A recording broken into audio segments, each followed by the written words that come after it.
No interior do Rio de Janeiro, apenas 184 torcedores pagaram ingresso para acompanhar o jogo entre Volta Redonda e Paysandu, confronto válido pela 5ª rodada da Série C do Brasileiro. Apesar do baixo público, o time da casa começou com a voltagem lá em cima. Logo no primeiro minuto, o goleiro Gabriel Bernard salvou os bicolores depois do chute de Marquinhos. Depois da jogada ensaiada, liberdade total para o atacante Ítalo Carvalho abrir o placar de cabeça. Aos 24 minutos, Nenê Bonilha apostou na canetinha no meio-campo. A jogada não deu muito certo e o time carioca armou o contra-ataque. Depois do cruzamento rasteiro, Marquinhos foi mais um que apareceu livre para fazer 2-0.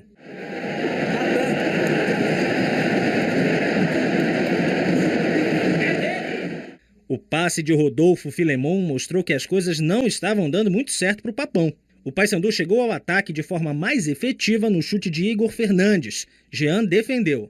No cruzamento de Nenê Bonilha, Jaci Maranhão apareceu na área e por pouco não marcou. No segundo tempo, bastaram 7 minutos para um novo erro do setor defensivo do Paysandu. Depois do chute, Gabriel Bernard fez o que era possível.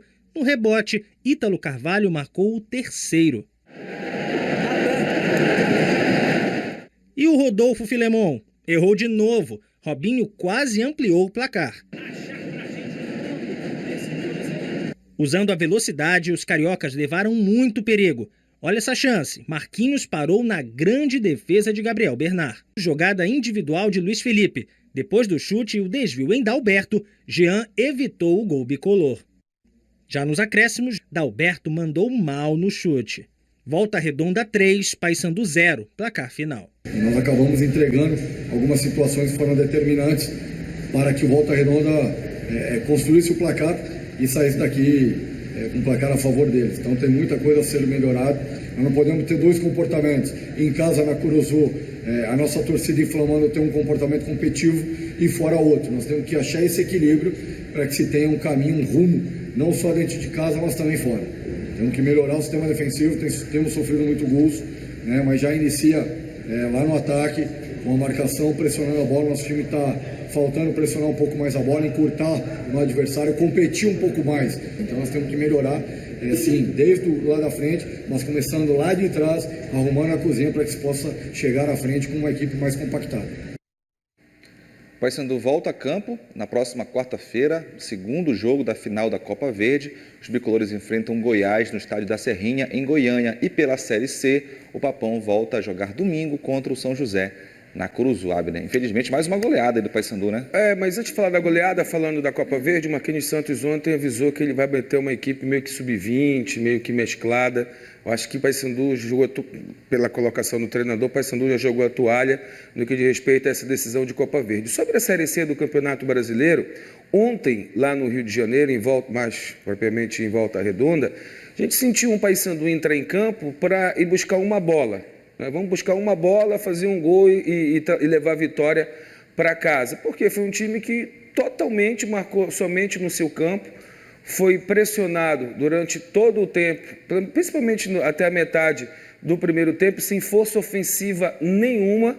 Quando você vê o Fernando Gabriel, não é isso? Meio-campista, com a faixa de capitão e titular do time, já dá vontade de jogar a toalha, né? E dizer assim mesmo, olha, até te desencorajar a assistir o jogo. Foi uma presa fácil para o Paysandu, como vai continuar sendo, enquanto não fizer contratações. As 2 vitórias em casa foram excelentes, vão somar lá na frente para fugir de um rebaixamento, ou quem sabe até ir buscar uma classificação. Quando o técnico diz, olha, em agosto nós vamos melhorar, dizem que agosto é o mês do desgosto, mas o desgosto está desde já nessa Série C e para os dois lados, não é só o Paysandu não. E o Paysandu tem esses 6 pontos conquistados dentro de casa, o torcedor sabe como. O Paysandu não ganhou ninguém assim dessa forma, metendo 3-0, fazendo 3-1, não. Aquele golzinho chorado, o erro de arbitragem, fazendo muita força para conseguir essas vitórias. E fora de casa não dá para esperar nada de diferente. Vai ser sempre assim, se não reforçar esse time, se não fizer contratações, e dessa vez não dá para mudar de treinador, porque o treinador não convocou um jogador desse que ele bota dentro de campo. Então, Está uma situação muito difícil, vexatória, o time está totalmente em crise com o torcedor, que tem protestado nos jogos, são protestos pacíficos, que têm sido barrados pela diretoria, até na frente do estádio, quando se coloca a faixa, não são mensagens de ódio ou agressivas, ao ponto de ameaçar ninguém, mas é uma situação muito difícil, e vai jogar dentro de casa na quarta-feira. Agora, se combinar dentro da Série C e com o próprio torcedor, que vai ganhar todos os jogos em casa e perder fora, cair não vai. Agora, o que garante que todo jogo dentro de casa você vai vencer, Márcio? É, situação difícil. Ao mesmo tempo aí, que né? você não pode garantir que todo jogo fora vai perder. Mas a gente sente uma equipe frágil. Não tem reserva, Márcio. Já é sofrido ver a dupla de zaga que tem. Aí, se esses dois, que são titulares, né, estão entregando essas bolas todas aí, falhando em lances principais, imagina o reserva, Márcio. Pois é, situação difícil, né? Tem uma história que o Vampeta conta, pentacampeão do mundo, que ele estava no banco do Corinthians, Everesto de Macedo era o técnico, não sei se você já viu essa história, e aí os caras estavam jogando, os reservas estavam achando graça, porque o treinador estava brigando, falando palavrão na beira do campo, aí os caras na reserva aqui achando graça, e o Everesto de Macedo virou e disse: vocês estão rindo do quê? Vocês são pior que eles, que vocês são reserva dele. É mais ou menos por aí que a bunda Então, com toca, todo o né? respeito, que são Sim, profissionais, claro. Ninguém ameaçou ninguém, olha, vai jogar no Paysandu, tu é obrigado. Só que a gente vê, Márcio, que no Campeonato Paraense, na Copa Verde, na Copa do Brasil, jogadores que não conseguiram entregar e não vão entregar, Márcio, não vão entregar. Tem jogador que a carreira toda jogou para o cimento da arquibancada, que não foi cobrado. Essa é uma das expectativas que o dirigente, ao contratar, precisa perceber, Márcio. Pô, esse cara está acostumado... casca grossa, né? Esse jogador está acostumado com pressão? Esse jogador está acostumado a ser incomodado no dia a dia para poder dar um resultado?